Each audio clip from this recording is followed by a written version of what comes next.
Nate, we just met you, and this is crazy, but will you be on Won't You Be My Gamer, maybe? I would love to. Yes. Today we are joined by Nate Sloan, who is a musicologist, professor, and expert in all things pop music, and we're going to be talking about the evolution of pop, some of our favorite songwriters from the Beatles, too, and trying to look at some pop songs and see what really makes them S-tier worthy. Yeah. Nicole, what are we playing today? We are playing Hi-Fi Rush. It is a rhythm action-adventure game from Bethesda, and you're going to like it. So we have a bunch of pop songs here, and so we're going to give you these songs and let you rank them. I love it, yeah. I don't know if you have any criteria for what you think makes a great pop song. I'd love to know. I feel like there's not any particular musical or lyric characteristics, but when the music and the lyrics reinforce each other, I think that is really important for a great song. For some reason, I'm thinking of "We Found Love" by Rihanna. Okay, in a hopeless place. So for me, it's by Coldplay because there's Coldplay did a cover of it. Oh, that I love Rihanna, but I think Coldplay did a superior. That's controversial. I've heard the Coldplay cover, but No. it's a pretty It's bold great. statement. It's a bold statement. Again, I love Rihanna, but I kind of think Coldplay knocked it out of the park. But what makes that song so effective, I think, is that she sings "We Found Love in a Hopeless Place," and then we get this big build, dun dun dun dun dun dun dun, dun, and then it just goes into this dance break. And it's like you feel like you found salvation in the song when that happens. It's like we found love in a hopeless place, and then you literally get carried away on this epic EDM drop, and you actually feel the meaning of those lyrics in this deep, profound way. Okay, so a song like "Good for You" by Olivia Rodrigo. I mean, this is a great track. Talk about the marriage of music and lyrics. This is a song about retribution or There's almost something taunting about the taunting. Yeah, I music like to that. that, you Yeah. know, and the lyrics totally go with that. And then the beat of the music is very much like a kind of vibe. For you. Yeah, totally. Yeah, you're right. Okay, so let's give it an A for sure. I think How do you feel about her as a lyricist? I think she's a really good lyricist. To have a chorus, bloodsucker in a pop chorus, I've never heard that before. Driver's License, and that's an incredible narrative.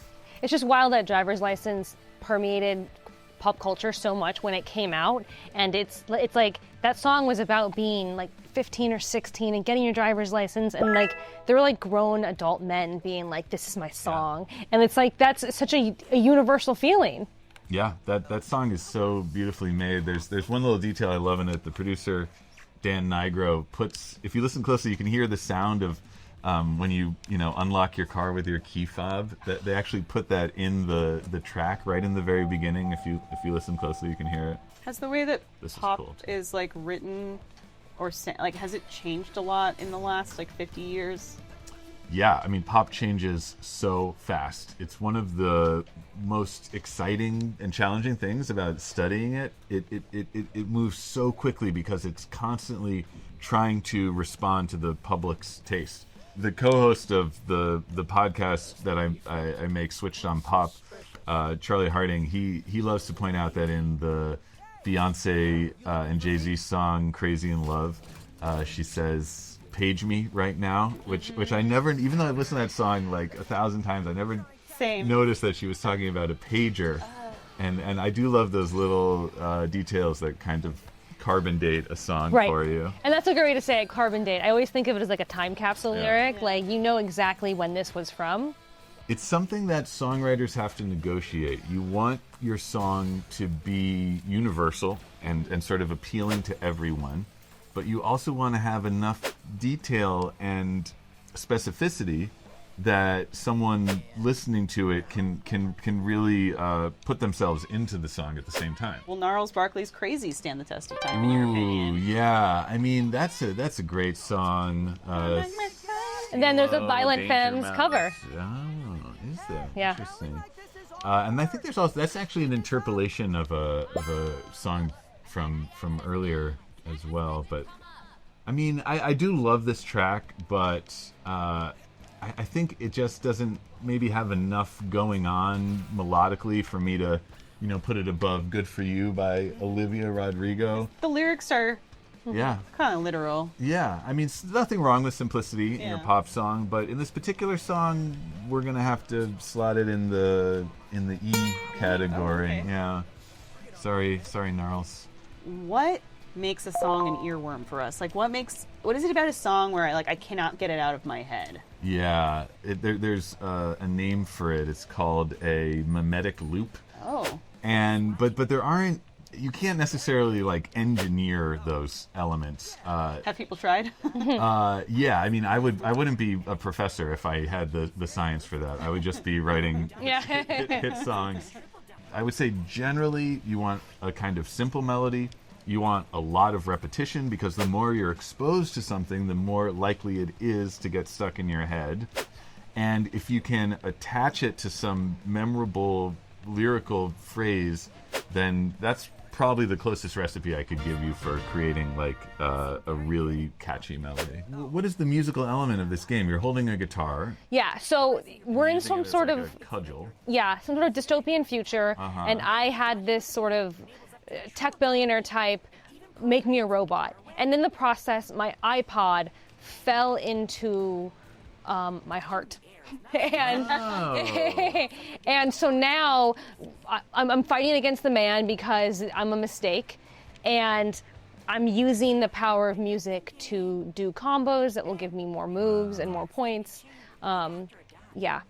I mean, so essentially, it's a meditation on the line between technology and humanity in music creation, which is exactly what we've been discussing today. Exactly. Yeah. So. Oh, Since You've Been Gone, Kelly Clarkson. Is this a Max Martin song? It is a Max Martin, Dr. Luke production, I believe. How do you feel about Max Martin's catalog? He's got a pretty robust, expansive. He's like NSYNC, Backstreet Boys, Britney, all of them. Ace of Base, Ariana Yeah, Grande, Ace of Taylor Base. Swift. He is, besides Lennon and McCartney, he is the most successful songwriter of our time. Yeah. Max Martin is a Swedish songwriter and producer who is such an interesting figure because he's made some of the most popular songs of all time, and he's not necessarily a household name, nor does he want to be, I think. And that's something kind of unique to pop music. You can have the most massive song in the world, and the people behind the artists can be completely anonymous. The person who wrote Michael Jackson's song Thriller, which is one of the biggest pop hits of all time, he's a soft-spoken British guy named Rod Temperton who looks like a geography teacher. Any average person wouldn't know who he is, and yet he created one of the biggest hit songs of the 20th century. Also, Since You've Been Gone, how would we... Oh, Since You've Been Gone, Kelly Clarkson. That's got to be pretty high up. I mean, that's a powerful pop track. It was actually written, it was inspired by the song Maps by the Yeah Yeah Yeahs. If you listen to those two back to back, you can hear the similarity. That's a fun fact. Let's give it a B. Let's give it a B. Yeah, just below Olivia. The LA crosswalks, they go, wait, and then you can kind of start doing your own version of Maps. Wait. Oh wow, I did not know where that was heard. Oh, Maps is in here. Maps, yeah. Okay. So would we rank these on the same level? Yeah, I Maps think we Gone? probably should. Maybe some people would put Maps above Kelly Clarkson. I think the Rolling Stone just recently named it one of the top 5 songs of the 21st century. How much does it matter as a pop artist to be able to write or contribute to your own songs? That's a really interesting question, Elise. Right, because it's matters to who? Because I bet you there's a lot of people that it really matters to, but I bet you there's a lot of people that couldn't care less. Look into it, you know? It's something that artists, I think, are always navigating because fans want the artist to feel like the artist is singing something that is their truth. Yeah, true to them. Authentic to them. Exactly. but artists are performers. No one would criticize Leonardo DiCaprio for not writing his own lines. Right. We judge him on how he performs and interprets those lines. And I think the same thing is true in pop music, but there's this different relationship. Elvis was famous for saying, if you write a song for me, you have to put my name in the credits, and I get a cut of that song. So you kind of had to make that bargain as a songwriter. It seems unethical, but also kind of smart. It is both. Yeah. Yeah, there's a phrase among songwriters which is change a word, get a third, as in a third of the royalties. And get a third. Okay. There's some tension there. Even that's lyrical. Absolutely. You know? Yeah. We had a request from chat of a song for our ranking. It is 1,000 Miles from Vanessa Carlton. Yeah. Okay, I know where that is. I know what tier that is for me. Is that tier? S tier? It's S tier. I completely agree. That song is wild because it keeps on being discovered by new generations of listeners, and I feel like it's gone through these different phases where it was like a legit popular song, and then it was kind of a joke.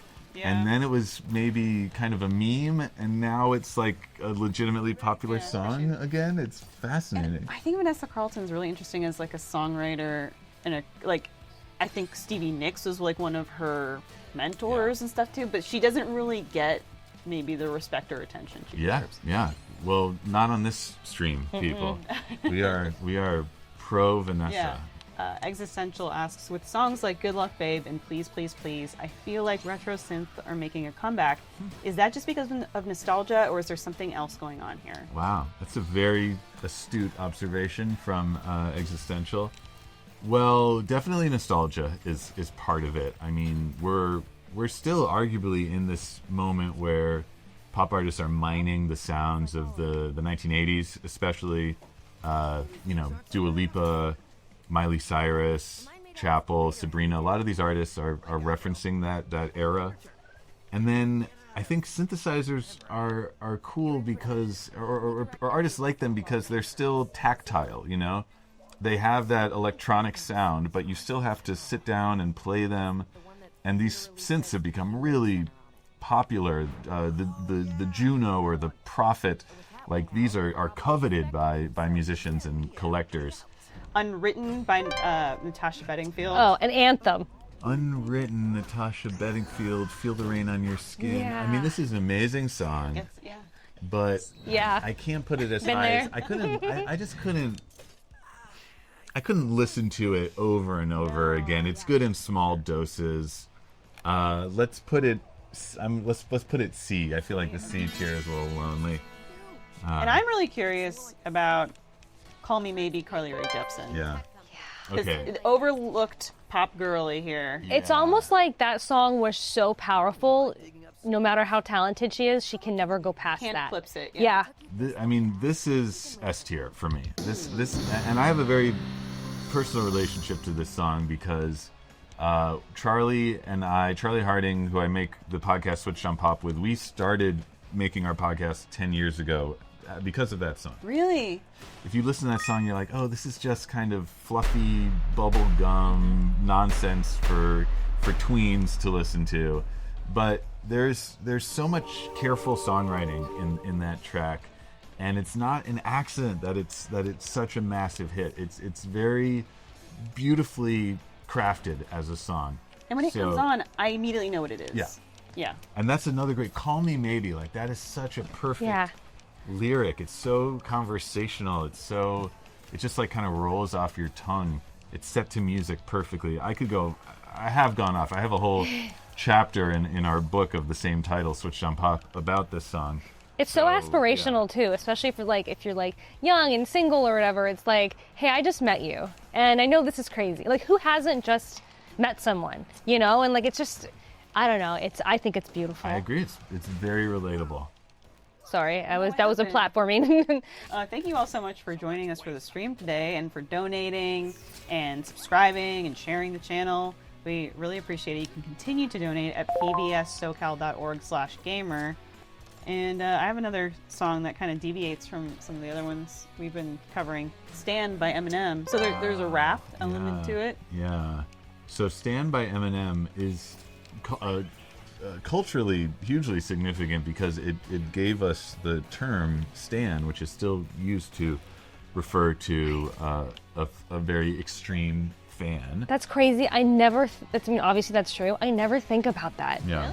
Yeah.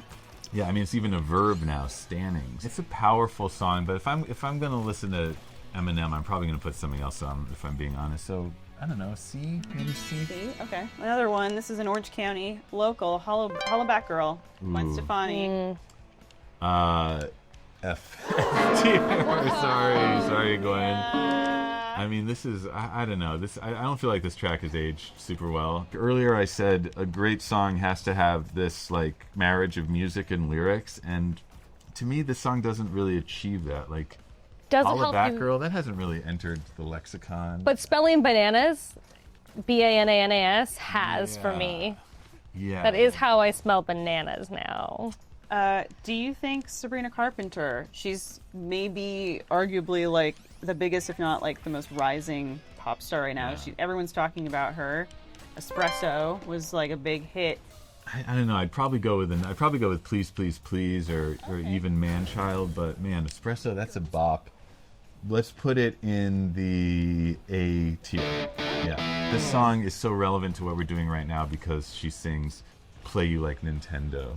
So I would think that would be Wait, appropriate for her. It's like move it down, up, left, right, something like that. Like she does like the The D-pad. yeah, or what was it? The contra code. Oh yes, yeah. Yeah, so that's, I mean, that alone I think would put her into the, the upper bracket of our. You're doing some combos here. You got some specials.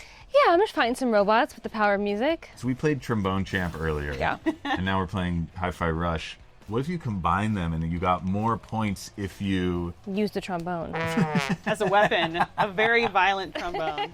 That'd be great in an action movie where there's a sequence in a really tight space where all our hero has is a trombone. What they can do is just like punch people. I mean, I would play that. I think we need to talk about some of the greatest songwriters of all time. Don't we now? I'm of course referring to Paul McCartney and John Lennon, one of the best duos. You disagree? You agree? Oh, I completely agree. And I love your Liverpudlian Yeah. And then I like to do a little bit of a John. Yeah. Right, and you're so brave to commit. I was really proud of you. Really good stuff. Will we ever have another Paul and John? Was that lightning in a bottle? Well, okay, so the nature of songwriting has changed a little bit, where it's more of a group project than the kind of duo. Music lyrics is typically how that went down in the old days. But I don't see why we couldn't have another great duo. LMFAO maybe. But A no. nephew and an uncle, no Yeah. better bond. We were just talking about Sabrina, like Amy Allen and Jack Antonoff. They're a really powerful behind-the-scenes songwriting duo. Chappell Roan and her producer Dan Nigro, they have become like a unit, So they're out there. They're out exist. there. Yeah. Alicia Keys, love her. If I Ain't Got You. If I Ain't Got You, I mean, harmonies on point, kind of an old school R&B groove. I feel like when she came out, she was sort of an antidote to some of the highly produced hip hop tracks of people like Destiny's Child. B tier. This is gonna be B tier. Yeah.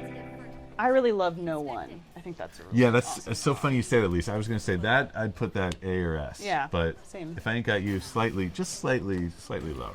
Is this like the end of a level here? Yeah, this is like the beginning, end of the beginning, Does he hate music? and freedom. Oh, but he does have some. We see some amplitude meters in his suit there. Maybe Yeah. those yellow lines going. Those are like signaling the volume of the track. Yeah, totally. Donation from Yoli, supporting the arts. Thank you so much. Yeah. Thank you. Make Me Feel by Janelle Monáe. Ooh, Make Me Feel by Janelle Monáe. That's a cool Love song. her. the musician Jacob Collier points out that we actually have an example of microtonality in that song. So the gender bender, she's like singing between the notes on the piano in that part of the song. If you would normally go like this, she's like creating a note. She's splitting these keys and putting an extra note there. She's splitting the atom. She's splitting the pop atom. So yeah, that's an awesome song. It's got a lot of Prince flair. Let's put it in the A category. Okay. I beat the boss. You beat the boss? Nicely Yeah. done, Nicole. So like, humble about it. Well, you know, Our I did ask for compliments. Our final tier option, I'm going to let you pick which one you want to rank. Ooh, Outcast, B.O.B., Beautiful Day, U2, Seven Nation Army, The White Stripes, Wrecking Ball, Mindly Cyrus, Blinding Lights of the Weekend, Memories, no, not Memories by Maroon 5. Oh, that should be Cats. Meow Is Maries. it over now? Taylor Swift, Hurt, Johnny Cash. Say 9 Inch Nails. Wow, Billie Eilish, The Strokes. This is tough. Let's go with Seven Nation Army by The White Stripes. I wanted you to Yeah. pick that one. I did. It's at every sports game. It's Yeah. on the radio still all the time. And you hear the opening of that, like a lot of these, and you know. Yeah. Yeah. No, this is such. I mean, the fact that it's become this sing-along sporting anthem, it gets me so pumped up every time I hear it. I love the fact that the White Stripes were just a duo of drums and guitar, and were able to create some of the biggest smashes on planet Earth. Justice for Meg White, one of the great underrated musicians of the 21st century. Let's put this on S tier for sure. Thank you so much for coming on the show, Nate.